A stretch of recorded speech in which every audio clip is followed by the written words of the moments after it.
Cinema Worms. Discussing everything from Grima Wormtongue to the Shy Halib. I'm Sabib. And I'm Linz. And this is Cinema Worms Podcast. The 28 Years Later trailer features a haunting poem, which is actually a 1915 recording of a Rudyard Kipling poem, Boots, read by the American actor Taylor Holmes.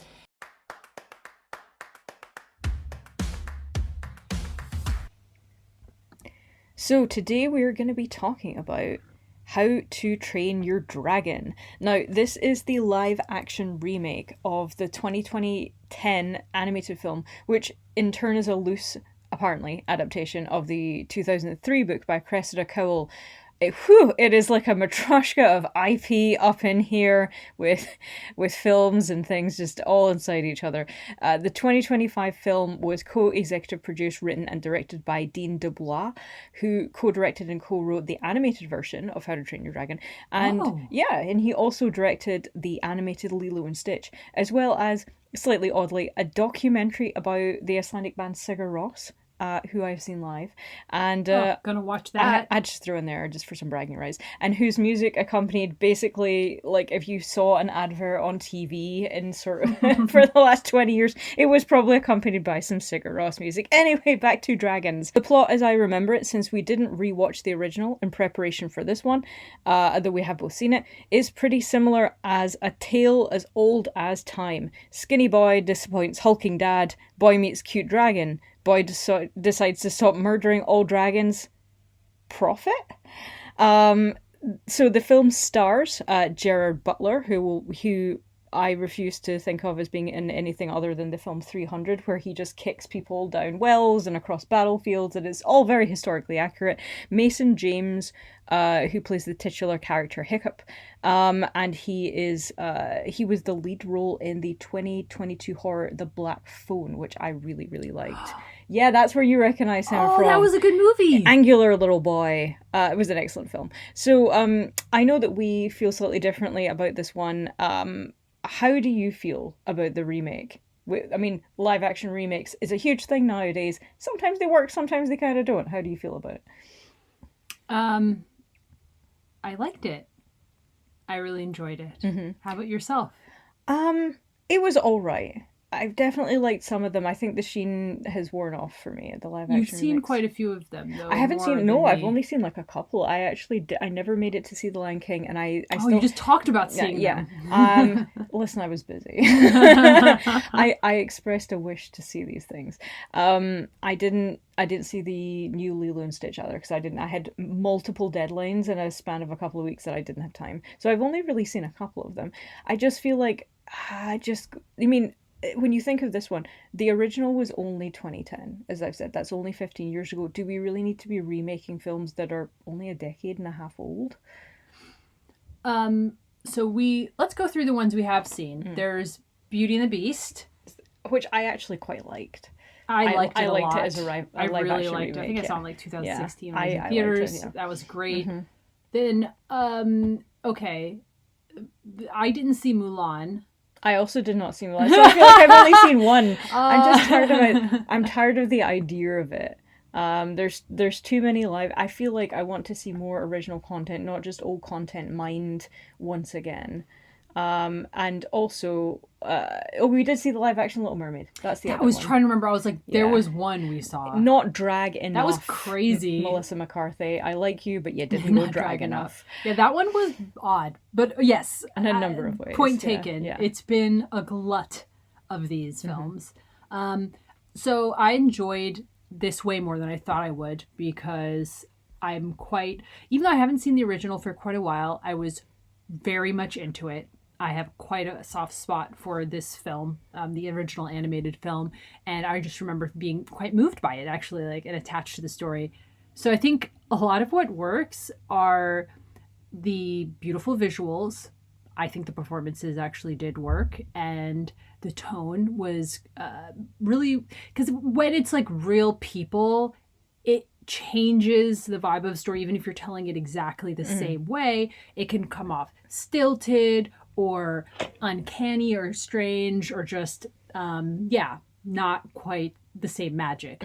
But I found that maybe while not capturing the exact magic of the original, that I was happy I saw it. It stayed true almost beat by beat to the original, and that worked. And there were so many themes that were very, would you say the word prescient?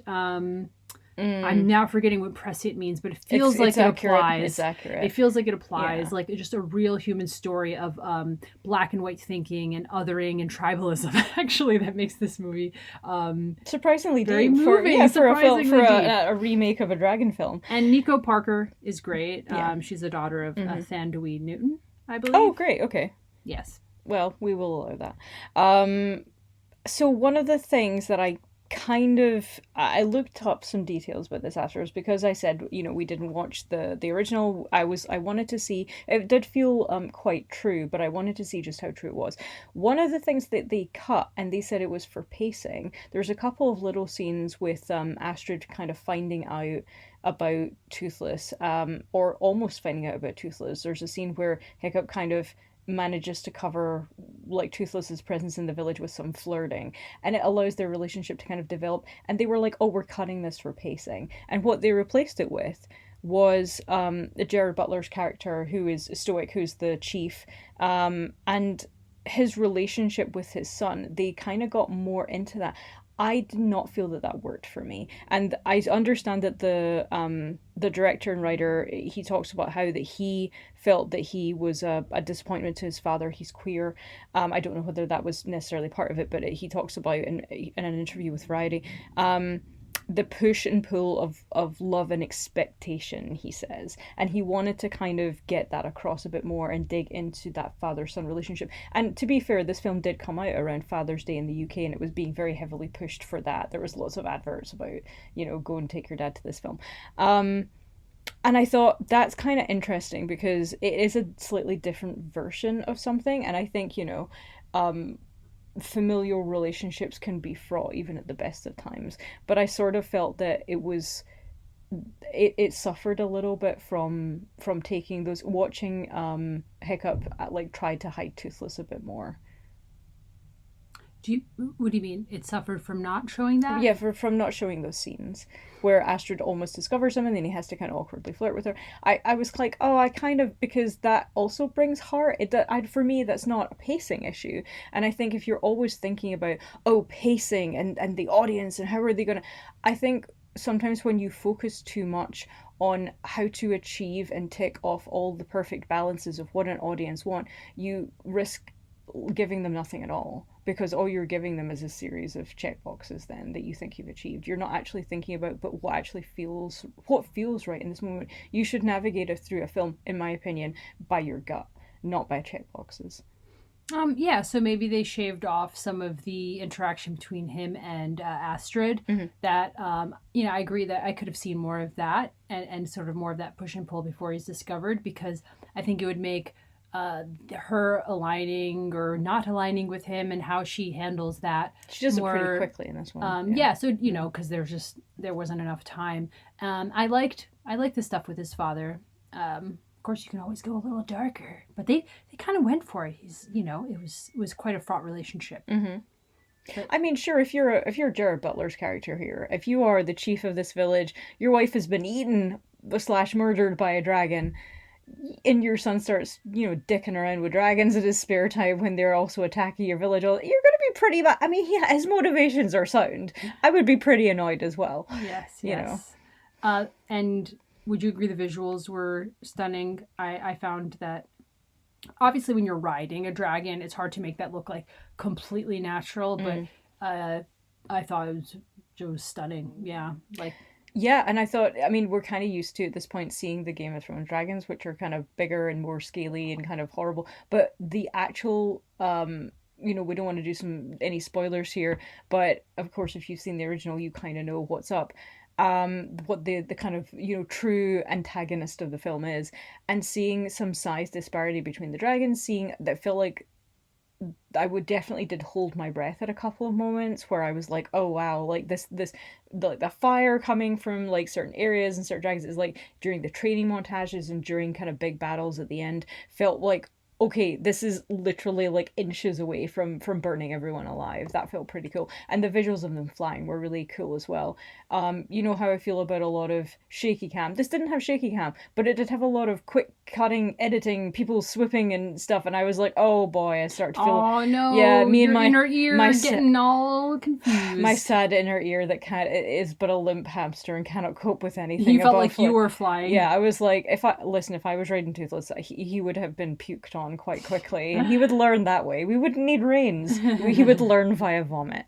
But I thought, yeah, no, I agree. The visuals were really beautiful, and even in moments where you're not kind of flying, you're just kind of around, like it's still pretty to look at as well. And that was something quite interesting about the original day. It does feel very much like you're in a village. Everything's made of wood, which, by the way, not a great material if you're being beset by dragons constantly. Do you think that your work in movies means that when you hear about things being cut for pacing, you're like, triggered? Yeah, I'm triggered. I'm really annoyed by it. I just feel like it takes the heart out of something. Of course, you can say that, and of course, it might even make sense. But when you start thinking about it like that, I do feel like it's really easy to start thinking about it as only a product, and that as a writer, that's not your job. It's to deliver a story to the audience, and if the story is good, they will come regardless of how you think you have quote unquote paced it. Exactly.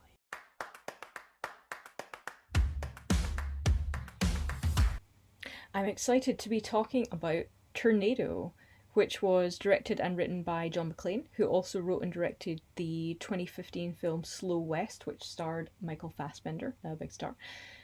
This is a samurai film set in Scotland, which is not a phrase that I thought I would be saying at any point, starring model and singer Coco as the titular Tornado, the quite sullen daughter of a Japanese puppet maker and samurai who's played by Takehiro Hira, who you might recognise from the British TV show Giri Haji, which stars Kelly MacDonald, is it as well? Yeah. A couple famous people. Yeah.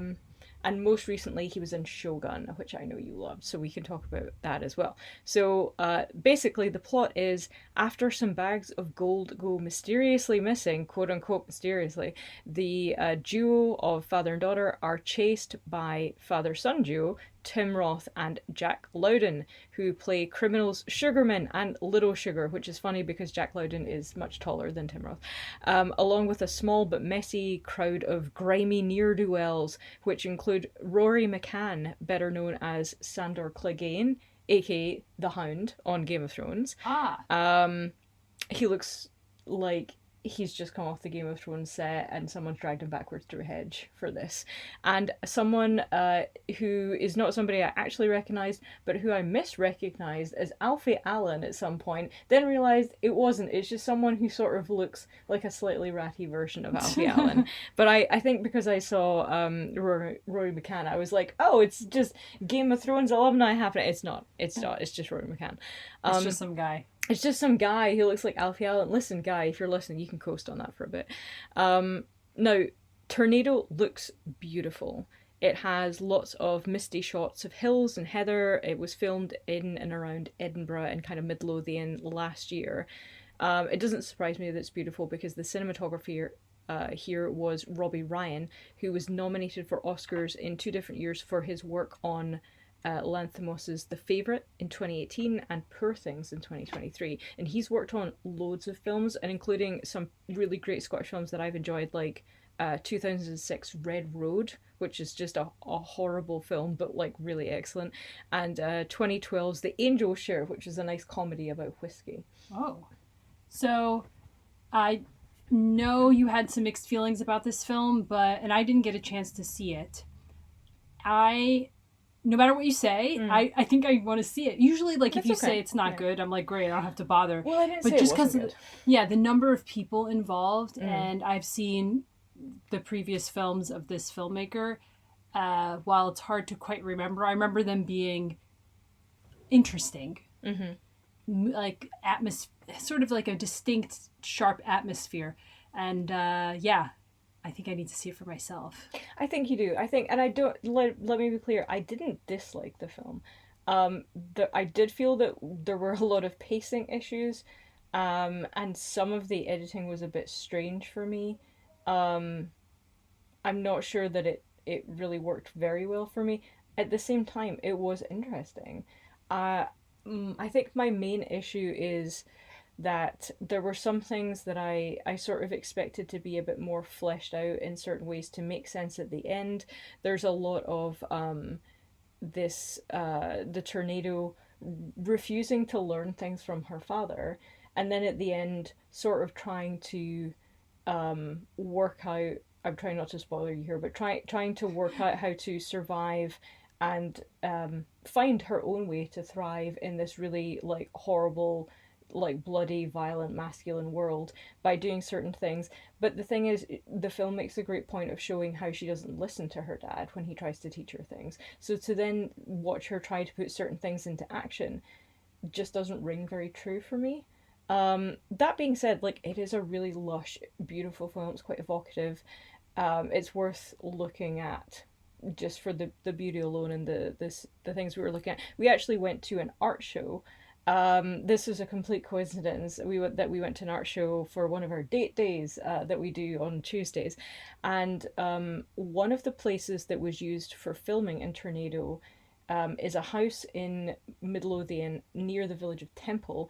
And actually, when we went to the art gallery, one of the painters we saw in an exhibition about post-war Scottish kind of art landscapes was by William Gillies, who painted and who grew up in Temple. So it was really nice, a random little coincidence there. I had actually been looking up Temple before, so it was kind of odd to see those things coinciding. But yeah, we don't really get to see a lot of it. I mean, of course, it's set in like I think it's the 1790s as well. So Interesting. it's an interesting time period. It's an interesting choice. It sort of felt like it wanted to be kind of a revenge film in some ways. Do you remember the film that we saw about the guy who went around like really just punching the shit out of Nazis? The Scandinavian one. Yeah, that was ridiculous. Yeah, it was really good. I sort of wanted it to be like that, and it so wasn't. Like at all. more, it's not tongue in cheek, but you know what I mean. A little bit. There Sort were. of So I don't want to spoil. stylized. Yeah, I don't want to spoiler anything, but I do think this is an important fact to know. At some point, and the film actually seems to come off quite serious. Like it sort of wants you to take it seriously. It's very moody, and you know people are always scowling very close to the lens, and the way that you think they're going to bump their noses against it. But there is a point at which someone's arm, let's just say, it becomes detached from their body. I'm not going to say any more than that. But they happen to be holding a gun at the time, and after the detachment, when the arm falls to the ground, the finger tightens around the trigger and it shoots someone in the leg. And at that point, I laughed and was like, have I misunderstood the tone of this film? Or was it just one random moment of comedy? Because everything else has felt quite gritty. It's felt a bit like Graham McRae Burnett's like work come to like his bloody project. Kind of, it's serious and it's gritty and it's Scotland in this time period. And it was like, no, we're just gonna have like something that you would expect to see in The Naked Gun. I'm not quite sure what's going on. So maybe it was just Tarantino, yeah, or something. Or like a single moment of comedy that made me wonder, had I missed other moments of comedy because I was thinking they were too I don't know. I mean, to be fair, there is something where someone falls through a ceiling, and that is also quite funny. Let's watch Slow West together, because I feel like, I watched it a few years ago. I guess it was 10 years ago. I mean, time does fly. Does it sound like it has Slow West have similar vibes or themes? Okay, yeah. Yes. But was it slow? Because I don't like a lying title. I don't like to be misled. If it says Slow West, I want that West to be real slow. I don't remember it being fast paced. Yeah, but tense. I don't even want it to be moderately paced West. I want it to be slow. I want it to be slow. I want it to be honey slow. Yeah. Well, you'll let me know when you see it how you feel. Okay. Well, I'm side-eyeing it for the speed of it, but yeah, I think it's worth seeing. It's not going to make its way onto my top 10 favorites this year. I already know that, and it's entirely possible that I might forget about it by the time we get to the end of the year, because I've seen over 50 films already this year, so it's starting to fade a little bit, and I only saw it a couple of days ago. It's not a terribly good sign. That being said, it was made in Scotland. I must uplift my countrymen. So yeah, represent. Yeah.